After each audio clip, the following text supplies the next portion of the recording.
배신의 대가. 아버지를 버리다. 가을 단풍이 절정을 이루던 10월의 어느 날, 김태수는 아침 일찍부터 분주했다. 70이 넘은 나이에도 여전히 꼿꼿한 자세를 유지하는 그였지만 오늘만큼은 어딘지 모르게 마음이 무거웠다. 아버지, 준비 다 되셨어요? 아들 민수가 현관문을 열며 들어왔다. 38배 민수는 아버지와 달리 어깨가 구부정하고 눈빛이 흐릿했다. 그 뒤로 며느리 수진이 따라 들어왔다. 수진은 민수보다 3살 어린 35으로 언제나 계산적인 눈빛을 감추지 못했다. 응, 다 준비했다. 어머니 제사상에 올릴 과일도 챙겼고. 태수는 정성스럽게 준비한 제사상 음식들을 살펴보았다. 아내가 생전에 좋아했던 배와 사과 그리고 직접 만든 전을 포장지에 조심스럽게 싸두었다. 민수의 차로 1시간 반을 달려 도착한 선사는 고즈넉했다. 아내 영숙이 잠든 지 벌써 3년째. 태수는 무덤 앞에서 정성껏 차린 제사상을 보며 아내와의 추억에 잠겼다. 여보, 민수가 결혼한 지도 벌써 10년이 넘었네. 손자 하나 보고 가고 싶었는데. 뒤에서 민수와 수진이 무언가 속삭이고 있었지만 태수는 아내와의 대화에만 집중했다. 제사를 마치고 음복을 하며 태수는 아들에게 말했다. 민수야, 네 어머니가 살아계셨으면 참 좋아하셨을 텐데. 너희 둘이 화목하게 지내는 모습을 보시고. 민수는 어색하게 웃으며 고개를 끄덕였고 수진은 시계를 자꾸 들여다보았다. 아버지, 이제 슬슬 돌아갈 시간인 것 같아요. 그래, 그러자. 차에서 내려 마지막으로 아내의 무덤을 바라보며 태수는 가슴 한편이 쌓이짐을 느꼈다. 마치 이것이 마지막 작별인 것처럼. 서울로 돌아가는 길 고속도로 휴게소에서 차는 멈춰 섰다. 아버지, 화장실 다녀오세요. 저희도 좀 쉬었다가 갈게요. 태수는 천천히 차에서 내려 화장실로 향했다. 나이가 들면서 자주 화장실을 가게 되는 것이 불편하긴 했지만 어쩔 수 없는 일이었다. 화장실에서 나온 태수는 주차장을 둘러보았다. 분명히 여기 세워뒀는데 차가 보이지 않았다. 이상하네. 분명히 여기였는데. 처음에는 자신이 위치를 잘못 기억한 줄 알았다. 주차장을 한 바퀴, 2바퀴 돌아봤지만 민수의 검은색 소나타는 어디에도 없었다. 민수야, 수진아. 목청껏 불러봤지만 대답이 없었다. 가슴이 두근거리기 시작했다. 혹시 다른 곳으로 차를 옮겨 세운 건 아닐까? 휴게소 전체를 뒤지며 1시간을 기다렸지만 아들과 며느리는 나타나지 않았다. 태수는 휴게소 안내 데스크로 갔다. 실례합니다. 방송 좀 부탁드려도 될까요? 가족을 찾고 있는데. 어떤 내용으로 방송해 드릴까요? 서울 23화 457X 검은색 소나타 차주분 김태수 씨가 찾고 계십니다. 휴게소 안내 데스크로 연락 주시기 바랍니다. 방송이 흘러나왔지만 아무도 나타나지 않았다. 태수는 떨리는 손으로 민수의 휴대폰에 전화를 걸었다. 여보세요, 민수야. 나다, 아버지야. 너희 어디 있니? 전화기 너머로 민수의 당황스러운 목소리가 들렸다. 아, 아버지. 죄송해요. 저희가 깜빡하고. 지금 어디 계세요? 휴게소에 있다. 너희가 나를 두고 간 거 아니니? 아니에요, 아버지. 저희가 잠깐 다른 곳에 갔다 오느라. 지금 바로 모시러 갈게요. 하지만 1시간을 더 기다려도 민수는 오지 않았다. 다시 전화를 걸었지만 이번에는 꺼져 있었다. 태수는 그제야 진실을 깨달았다. 자신이 버려진 것이다. 할아버지, 괜찮으세요? 휴게소 벤치에서 한참을 망연자실 앉아있던 태수에게 젊은 남성이 다가왔다. 혹시 어디 아프신 건 아니에요? 몇 시간째 여기 앉아 계시던데. 태수는 고개를 들었다. 30 초반쯤 되어 보이는 청년이었다. 아니야, 괜찮다. 가족들이 나를 두고 가서. 이제 집에 가야겠구나. 어디까지 가세요? 제가 모셔드릴까요? 아니다, 괜찮다. 택시를 불러야지. 하지만 청년은 끝내 태수를 집까지 데려다 주었다. 차 안에서 태수는 청년에게 자신의 이야기를 털어놓았다. 나는 이 나이가 될 때까지 자식들을 위해서만 살았다. 아내가 죽고 나서는 더욱 그랬지. 그런데 어르신, 혹시 오해인 거 아닐까요? 가족분들이 정말로 일부러 그런 건 아닐 수도. 아니야, 젊은이. 나는 안다. 아들의 표정을, 며느리의 눈빛을 70년을 살아오면서 다 배웠거든. 집 앞에 도착한 태수는 청년에게 거듭 고마움을 표했다. 정말 고맙다. 요즘 같은 세상에 이런 따뜻한 마음을 가진 사람이 있다니. 별 말씀을요. 저희 할아버지 생각이 나서요. 현관문 앞에 선 태수는 비밀번호를 눌렀다. 그런데 문이 열리지 않았다. 다시 눌러봤지만 여전히 삐삐삐 소리만 날 뿐이었다. 이상하네. 분명히 825였는데 아내 생일인 8월 25일을 비밀번호로 써왔는데 갑자기 바뀐 것이었다. 태수는 벨을 눌렀다. 한참 후에야 민수가 문을 열었다. 아, 아버지. 어떻게 오셨어요? 어떻게 오긴, 내 집인데. 너희가 나를 두고 갔잖니? 아버지, 저희가 언제? 아버지가 어디 가신 줄 알고 한참 찾았다고요. 휴게소 곳곳을 다 뒤졌는데 안 계시더라고요. 민수의 거짓말이었다. 태수는 분노가 치솟았지만 참았다. 비밀번호가 왜 바뀌었니? 아, 그게 보안 때문에 바꿨어요. 깜빡하고 말씀 안 드렸네요. 집 안으로 들어선 태수는 충격을 받았다. 자신의 방이 완전히 바뀌어 있었다. 책상과 옷장, 그리고 아내의 유품들까지 모두 사라져 있었다. 내 물건들은 다 어디 갔니? 수진이 나타나며 말했다. 아버님, 방을 좀 정리했어요. 너무 어수선해서요. 물건들은 창고에 잘 보관해뒀으니까 걱정 마세요. 내가 허락도 안 했는데 왜 내 물건을 마음대로 치웠니? 아버님, 기억 안 나세요? 지난달에 방 정리하자고 하셔서. 내가 언제 그런 말을 했니? 민수와 수진은 서로 눈빛을 주고받았다. 그 표정에서 태수는 모든 것을 직감했다. 제사장 치밀한 계획. 며칠 후 태수는 우연히 수진의 노트북을 보게 되었다. 수진이 샤워를 하러 간 사이 거실 테이블 위에 열려있던 노트북 화면에는 충격적인 내용이 담겨 있었다. 김태수 재산정리 계획서 1. 부동산. 현재 거주 중인 아파트 시세 4억 2천만 원. 고향 농지 2,000평 시세 8천만 원. 상가 건물 지분 13 시세 1억 5천만 원. 2. 금융자산.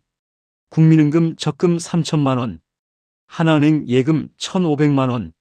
주식 투자금 800만 원. 3. 보험. 생명보험 수익자 변경 필요 현재 배우자 자녀로. 종신보험 2천만 원. 4. 실행계획. 1단계 노인성 치매 진단서 발급 추진. 2단계 후견인 지정민수. 3단계 재산명예 이전. 4단계 요양시설 입소. 5단계 최종 정리. 휴게소 계획 마이너스 완료. 목적 아버지의 정신상태 불안정함을 증명할 수 있는 상황 연출. 방법 휴게소에서 의도적으로 두고 가기. 결과 계획대로 진행됨. 아버지가 혼란스러워하며 택시로 돌아옴. 태수의 손이 덜덜 떨렸다. 모든 것이 치밀하게 계획된 일이었던 것이다. 40년 동안 자신을 위해 희생한 부모를 이렇게 등쳐먹으려 했다니. 더욱 충격적인 것은 다음 페이지에 있었다. 카카오톡 대화 내용. 수진 오늘 휴게소에서 계획대로 했어. 아버님이 완전 당황하시더라. 민수 잘했어. 이제 치매 진단만 받으면 모든 게 끝나. 수진 그런데 양심상 좀. 아버님이 너무 불쌍해. 민수 양심? 우리가 언제까지 저 늙은이 뒷바라지 해야 해. 요양원에 보내는 게 서로한테 좋은 일이야. 수진 맞기는 한데. 재산은 다 우리가 가져도 되는 거야? 민수 당연하지. 어차피 나중에는 다 내고 될 텐데 미리 정리하는 게 뭐가 잘못이야. 태수는 노트북을 조용히 닫았다. 가슴이 터질 것 같았다. 분노와 배신감, 그리고 깊은 절망감이 밀려왔다. 그날 밤 태수는 잠을 이룰 수 없었다. 아내의 사진을 바라보며 중얼거렸다. 여보, 내가 뭘 잘못했을까? 민수를 위해서 내 인생을 다 바쳤는데. 대학 등록금 마련하려고 새벽 4시부터 일어나 시장에서 과일 장사했던 것도 민수 결혼자금 마련하려고 적금 깨서 준 것도 다 무의미했나? 기억이 주마등처럼 스쳐 지나갔다.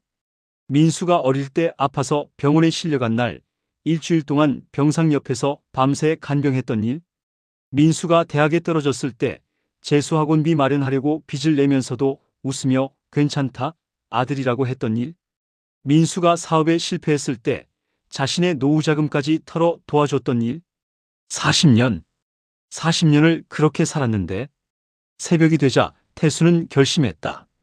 더 이상 당하고 살지는 않겠다고. 며칠 후 태수는 조용히 집을 나섰다. 먼저 변호사 사무실을 찾았다. 어르신, 자세한 상황을 말씀해 주시겠어요? 태수는 변호사에게 모든 상황을 설명했다. 수진의 노트북에서 본 내용까지도. 이건 명백한 재산 편취 시도군요. 그리고 노인 유기죄에도 해당할 수 있습니다. 변호사님, 나는 복수가 목적이 아니야. 그냥 내가 살아온 삶에 대한 최소한의 존중은 받고 싶어. 물론입니다.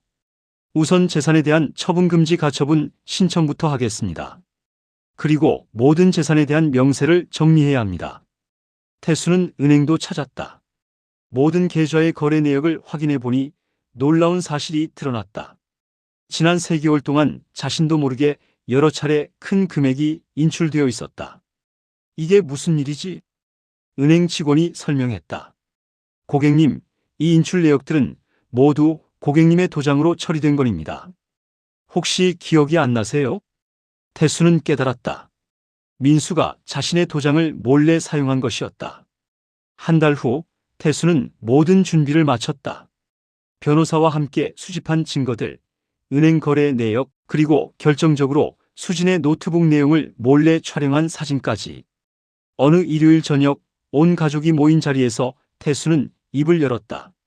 민수야, 수진아, 너희에게 할 말이 있다. 네, 아버지. 말씀하세요. 나는 이제 너희가 어떤 사람들인지 안다. 민수와 수진의 표정이 순간 굳어졌다. 아버지, 무슨 말씀이에요? 태수는 프린트한 서류들을 테이블 위에 놓았다. 이게 뭔지 아니? 수진의 얼굴이 창백해졌다. 자신의 노트북에서 프린트한 재산 정리 계획서였다. 이건 휴게소에서 나를 버린 것도 다 계획이었구나. 내 재산을 노린 치밀한 계획 말이야. 민수가 일어나며 소리쳤다. 아버지, 그건 오해예요. 저희가 언제? 오해? 태수의 목소리에 분노가 섞였다. 40년 동안 너를 키우고 뒷바라지한 아버지를 휴게소에 버리고 가는 게 오해야? 그건 정말 실수였어요. 실수? 태수는 휴대폰을 꺼내 들었다. 그럼 이것도 실수니?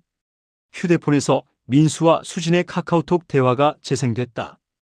태수가 미리 녹음해둔 것이었다. 오늘 휴게소에서 계획대로 했어.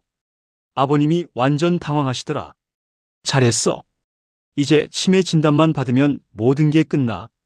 방 안이 정적에 휩싸였다. 너희들이 내 자식들이니? 태수는 변호사와 함께 법적 대응에 나섰다. 먼저 민수를 상대로 재산 편취 시도와 노인 유기죄로 고발장을 제출했다. 아버지, 제발 용서해 주세요. 저희가 잘못했어요. 민수는 무릎을 꿇고 빌었지만 태수의 마음은 이미 돌이킬 수 없을 만큼 단단해져 있었다. 용서? 너는 나를 치매 환자로 만들어서 요양원에 버리려고 했잖니. 그리고 내 재산은 모두 가져가려고 했고. 아버지, 그건 정말. 이제 그만해라. 나는 더 이상 너희를 내 자식으로 생각하지 않는다. 태수는 집을 나와 작은 원룸을 얻었다. 그리고 남은 여생을 자신을 위해 살기로 결심했다. 재판이 진행되면서 민수와 수진의 치밀한 계획이 세상에 알려졌다. 언론에서도 이 사건을 크게 다뤘다. 효도의 나라 대한민국에서 벌어진 충격적인 사건. 70대 아버지를 휴게소에 버리고 재산 가로채려 한 아들 며느리. 민수는 결국 징역 1년 6개월의 실형을 선고받았고 수진은 집행유예를 받았다. 하지만 태수에게는 그것보다 더 큰 승리가 있었다. 재판 과정에서 많은 사람들이 태수를 응원했다. 특히 휴게소에서 자신을 도와준 그 젊은 남성은 재판에 증인으로 나와 태수를 도왔다. 저는 그날 할아버지의 절망적인 표정을 잊을 수 없습니다. 한평생을 자식을 위해 희생하신 분이 그런 배신을 당할 줄은. 제10장 새로운 가족. 재판이 끝난 후 태수는 뜻밖의 제안을 받았다. 그날 휴게소에서 자신을 도와준 젊은 남성 지훈이었다. 할아버지, 저희 집에 오셔서 지내시는 게 어떨까요? 무슨 소리니? 나는 너에게 아무것도 해준 게 없는데. 할아버지께서 저에게 해주신 게 있어요. 진짜 아버지가 어떤 분이신지 보여주셨거든요. 지훈은 자신도 아버지 없이 자랐다며 태수 같은 분을 아버지라고 부를 수 있다면 영광이라고 했다. 태수는 지훈의 가족과 함께 지내기 시작했다. 지훈의 아내와 어린 두 자녀는 태수를 진짜 할아버지처럼 대했다. 할아버지, 이야기 읽어주세요. 할아버지, 오늘 유치원에서 그림 그렸어요. 아이들의 해맑은 웃음소리를 들으며 태수는 깨달았다. 진짜 가족은 피로 맺어지는 게 아니라 마음으로 만나는 것이라는 걸. 3년이 흘렀다. 태수는 지훈의 가족과 함께 행복한 노년을 보내고 있었다. 지훈의 아이들은 태수를 진짜 할아버지라고 불렀고 태수도 그들을 친손자처럼 아꼈다. 어느 날 민수가 태수를 찾아왔다. 출소한 후 어려운 생활을 하고 있다며 용서를 구했다. 아버지, 제발 한 번만 용서해 주세요. 저는 정말 후회하고 있어요. 태수는 민수를 조용히 바라보았다. 한때는 자신의 전부였던 아들. 하지만 이제는 남처럼 느껴졌다. 민수야, 나는 너를 용서한다. 하지만 다시 아버지와 아들로 돌아갈 수는 없어. 아버지, 너는 내가 재산 때문에 살아왔다고 생각했겠지. 하지만 나는 사랑 때문에 살아왔다. 그 사랑을 배신한 너와는 더 이상 가족일 수 없어. 민수는 울먹이며 돌아갔다. 그날 저녁 지훈의 딸 서현이가 태수에게 그림을 가져왔다. 할아버지, 이거 할아버지 그림이에요. 그림 속에는 웃고 있는 태수와 지훈 가족이 손을 잡고 있었다. 아래쪽에는 어린아이 글씨로 우리 할아버지라고 적혀 있었다. 태수는 그림을 받으며 미소를 지었다. 진짜 가족을 만난 것이다. 창밖으로 저녁 노을이 지고 있었다. 태수는 하늘을 바라보며 아내에게 말했다. 여보, 나는 이제 진짜 행복해. 진짜 가족을 찾았어. 바람이 살랑 불어와 태수의 뺨을 어루만졌다. 마치 아내가 잘했어라고 말하는 것 같았다.